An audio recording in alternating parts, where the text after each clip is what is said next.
সুপ্রিয় শিক্ষার্থী, আবারও অনলাইন ক্লাসে স্বাগতম। আমি পূর্বে ষষ্ঠ শ্রেণীর 4.1 এবং 4.2 নিয়ে সংক্ষিপ্ত আকারে আলোচনা করেছি। আজকে আমি তোমাদের অধ্যায় 8 তথ্য এবং উপাত্ত নিয়ে সংক্ষিপ্ত আকারে আলোচনা করব। তোমরা এই আলোচনা থেকে অষ্টম অধ্যায়ের যে কোনো প্রশ্নের উত্তর, যে কোনো অঙ্ক খুব সহজে করতে পারবে আশা করি। তো আজকে অষ্টম অধ্যায় হচ্ছে তথ্য এবং উপাত্ত। প্রথমে আমরা তথ্য উপাত্তর মাঝে কিছু সূত্র রয়েছে, এই সূত্র সম্পর্কে জানব এবং তথ্য উপাত্তের ভিতরে গণিতে আমাকে গড়, মধ্যক, প্রচুরক এই 3 ধরনের অঙ্ক করতে হবে। তো আজকে আমি আর দেরি না করে তোমাদের যে বিষয় নিয়ে আলোচনা করব তার চলে যায়। প্রথমে হচ্ছে তথ্য।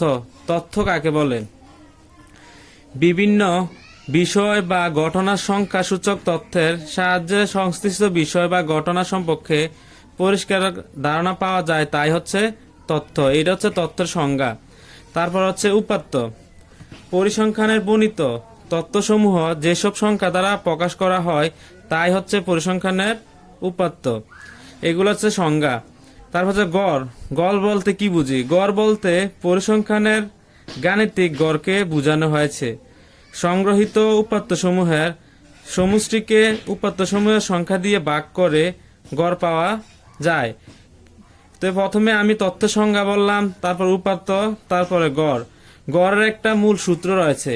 আজকে আমি তোমাদের সূত্রটা দেখাবো, তোমরা খুব ভালো করে মনোযোগ দিয়ে দেখো এবং এই সূত্রটা তোমরা মুখস্থ করতে হবে। গাণিতিক গড়। গড় সমান সমান উপাত্তের সমষ্টি এবং ডিভাইডেড বাই উপাত্তসমূহের সংখ্যা। আমাকে যদি গণিতের ভিতরে অঙ্ক করতে বলে, যদি গড় বাইর করতে বলে, তাহলে আমাকে যদি বলা হয় 20 জন ছাত্রের গড় নির্ণয় করো, তো গড় নির্ণয় করতে হলে উপাত্তের যে 20 জন ছাত্রের যে মান, এই মানগুলো আগে আমাকে যোগ করতে হবে, তা হচ্ছে উপাত্তসমূহের সমষ্টি। আর যেহেতু 20 জনের কথা বলছে, তাহলে উপাত্তসমূহের সংখ্যা হচ্ছে 20 জন। এভাবে আমাকে গাণিতিক গড় করতে হবে। তারপর হচ্ছে মধ্যক। মধ্যক হলো উপাত্তের মধ্যম মান। প্রদত্ত উপাত্তসমূহ মানের ক্রম অনুসারে ঊর্ধ্বক্রম বা অর্ধক্রম অনুসারে সাজালে যে মান পাওয়া যায় এবং সমান 2 ভাগে ভাগ করে তাকে মধ্যক বলে। এ হচ্ছে মধ্যকের সংজ্ঞা। তা এবার মধ্যকের অঙ্ক করতে হলে আমাকে 2 ধরনের সূত্র শিখতে হবে। প্রথম কি সূত্র? উপাত্তের সংখ্যা যদি বিজোড় হয়, উপাত্তের সংখ্যা কি হয়? উপাত্তের সংখ্যা যদি বিজোড় হয় তাহলে মধ্যকের সূত্র হচ্ছে এটা। তোমরা ভালো করে দেখো, সংখ্যাগুলোর সংখ্যা যোগ 1 ডিভাইডেড বাই 2 তম পদ, এই হচ্ছে বিজোড় সংখ্যার মধ্যক। তারপরে রয়েছে উপাত্তের সংখ্যা যদি জোড় হয়, জোড় হলে মধ্যকের সূত্র হবে এটা, মধ্যবর্তী 2টি সংখ্যার সমষ্টি ডিভাইডেড বাই 2। এই হচ্ছে মধ্যকের 2টা সূত্র। তোমরা ভালো করে দেখবে এবং সূত্রগুলা খাতায় তুলে নিবে। তারপর হচ্ছে প্রচুরক। প্রচুরক হচ্ছে প্রদত্ত উপাত্তের মধ্যে যে সংখ্যা বা সংখ্যাগুলো সর্বাধিক ভাগ থাকে তাকে প্রচুরক বলে। প্রচুরক বলতে আমরা কি বুঝি? আমরা যে সময় অঙ্ক করব, আমাদের প্রশ্নের ভিতরে 8 থেকে 10টা মান দেয়া থাকবে। এই মানের ভিতরে যে মানটা বেশিবার থাকবে তাই হচ্ছে প্রচুরক। তাহলে তোমরা মধ্যক, প্রচুরক, গড় এই সূত্রগুলো ভালো করে মুখস্থ করবে, করে অঙ্ক করবে। তো আমি আজকে আর দেরি না করে তোমাদের জন্য একটা অঙ্ক রেডি করেছি। তোমরা এই অঙ্কটি ভালো করে দেখো। এই অঙ্কটি করলে তোমরা খুব সহজে অন্যান্য যে বইয়ের ভিতরে অঙ্ক আছে তা সহজে করতে পারবে। দেখো, আমি একটা উদাহরণ দিয়েছি। একজন শিক্ষার্থী 20 থেকে 40 পর্যন্ত সংখ্যাগুলোর মধ্যে নিম্নের সংখ্যাগুলো লিখলো।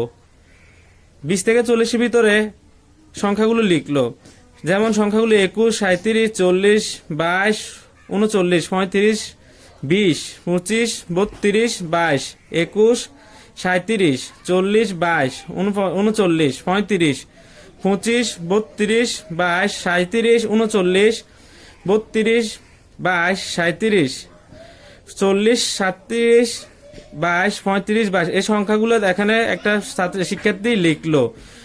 তো সৃজনশীল প্রশ্ন ক নাম্বার, প্রদত্ত সংখ্যাগুলোর মানের কম অনুসারে সাজাও। এই হচ্ছে ক নাম্বার প্রশ্ন। খ নাম্বার হচ্ছে মধ্যক নির্ণয় করো। কি নির্ণয় করো? মধ্যক নির্ণয় করো।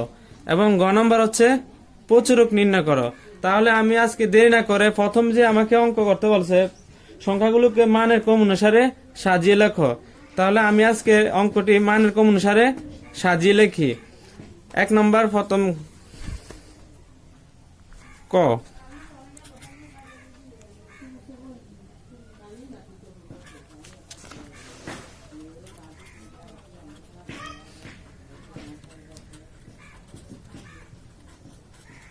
প্রদত্ত সংখ্যাগুলোকে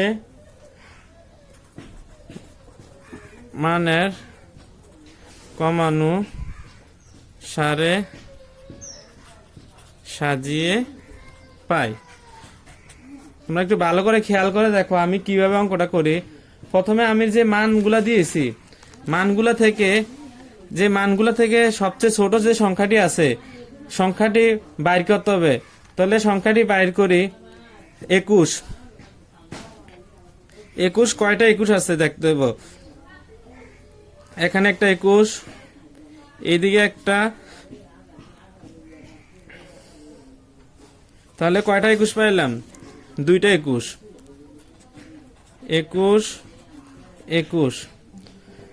তারপরে দেখো 22, 1, 2, 3, 4, 5, 6, 7, 8। আমি কয়টা 22 পেলাম? 8টা। তো এদিকে আমি 8টা 22 লিখি। 1, 2, 3, 4,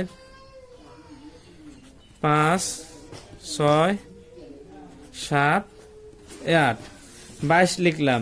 তারপরে আছে দেখো 22-এর পরে তার বড় সংখ্যা হচ্ছে 25। একটা, ভালো করে খেয়াল করতে হবে, দুইটা। তাহলে 25 পাইলাম কয়টা? দুইটা 25। তারপরে আছে 32। 32 দেখো কয়টা আছে?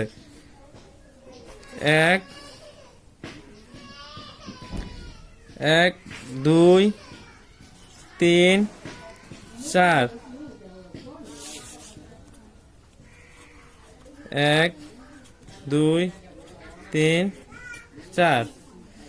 তাহলে 32 লিখলাম। তারপরে আছে হচ্ছে 35। 35 কয়টা আছে দেখতে হবে। 1,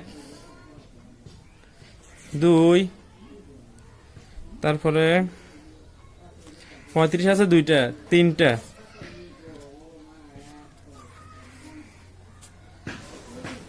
1, 2, 3। 35-এর পরে আর কি কোন সংখ্যা আছে বড়? 35-এর পর আছে 37। 37 কয়টা আছে ভালো করে খেয়াল করো। 1, 2, 3, 4, 5। তো 5টা 37 আছে। 1, 2, 3, 4, 5, 37। 37-এর পরে আছে 39। 1, 2, 3। তো 39 কয়টা আছে? তিনটা। 2, 3, 39।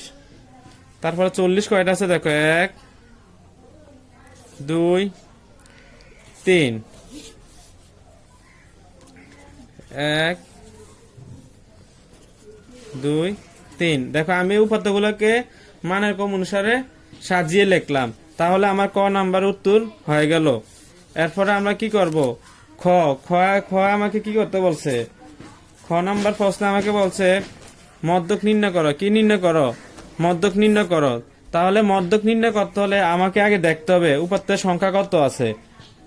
উপাত্তের সংখ্যা কত আছে? মধ্যক নির্ণয় করি। এখানে মধ্যক নির্ণয়।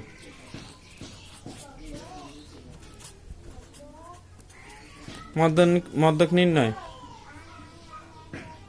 এখানে উপাত্তের সংখ্যা কত? 30। যা কি সংখ্যা? জোড় সংখ্যা। যা জোড় সংখ্যা। জোড় সংখ্যা। এক্ষেত্রে সংখ্যাগুলোকে 2 ভাগে ভাগ করলে প্রত্যেক ভাগে 15টি করে পড়বে। সুতরাং মদ্যক সমান সমান মধ্যবর্তী সংখ্যা। আগে আমি সূত্রটি লিখি। মধ্যবর্তী সংখ্যা 2টি সমষ্টি। মধ্যবর্তী সংখ্যা 2টি সমষ্টি ডিভাইডেড বাই উপাত্তের ভাগ 2। তো মধ্যবর্তী সংখ্যা বলতে আমার উপাত্ত সংখ্যা আছে কত? 30। 30-এ 2 ভাগ করলে কত? 15তম এবং 16তম পদের সমষ্টি ডিভাইডেড বাই 2। তাহলে আমি যে উপাত্তগুলো মানে কম অনুসারে সাজাইলাম, তাহলে আমাকে এগুলো লিখতে হবে 1 2 3 4 5 6 7 8 9 10 11 12 13 14 15। 15তম হচ্ছে 32 এবং 16তম কত? 32 এবং 16তম বাইর করছি কত? 32। তাহলে 32 যোগ 32, তাহলে কত বার হলো? 64 ডিভাইডেড বাই 2। তাহলে মধ্যক কত বার হলো? 32। নির্ণয় মধ্যক 32। আশা করি তোমরা উপাত্তগুলো প্রথমে মানের কম অনুসারে সাজালাম, তারপরে মধ্যক নির্ণয় করলাম। এবার আমি প্রচুরক নির্ণয় করব। প্রচুরক নির্ণয় করার ক্ষেত্রে আমাকে খেয়াল করতে হবে। কি খেয়াল করতে হবে? আমি যে উপাত্তগুলোকে মানের কম অনুসারে সাজালাম, তাতে আমার কোন সংখ্যাটা সর্বাধিক বার আছে। এখানে আমি দেখলাম 21 আছে 2 বার, 22 আছে 8 বার, এবং 32 আছে 4 বার, 35 আছে 3 বার, এবং 37 আছে 4 বার, 39 আছে 3 বার, 40 আছে 3 বার। তো আমি এখানে এই প্রদত্ত মানগুলোর ভিতর আমি দেখতে পারছি যে 22 উপাত্তের মাঝে 22 আছে সর্বাধিক কতবার? প্রচুরক। গ নম্বর প্রচুরক। উপাত্তের মাঝে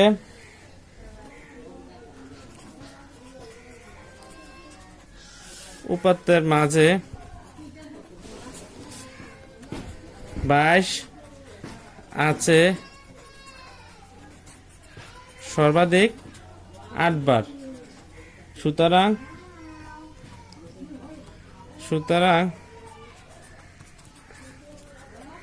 প্রচুরক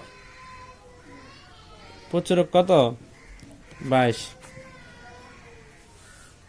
তাহলে আমরা অঙ্ক করলাম।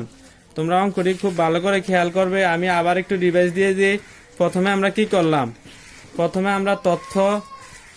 আমরা তথ্য সম্পর্কে ধারণা নিলাম। তারপর উপাত্ত কাকে বলে, তারপরে গড় কাকে বলে, তারপরে শিখলাম মধ্যক কাকে বলে, এবং গড়ের সূত্র, মধ্যকের সূত্র, প্রচুরক কাকে বলে এবং প্রচুরকের সূত্র। আমি একটা উদাহরণের মাধ্যমে অঙ্ক করালাম। আশা করি তোমরা সকলে বুঝতে পেরেছো। আর এই বুঝে বইয়ের ভিতরে আরো কতগুলো অঙ্ক রয়েছে, তোমরা প্র্যাকটিস করবে। আশা করি তোমরা খুব সহজে অঙ্কগুলো করতে পারবে। আজকের মতো আমি বিদায় নিলাম। এই করোনাকালীন সময় তোমরা আশা করি সবাই ভালো থাকো, সুস্থ থাকো। আসসালামু আলাইকুম।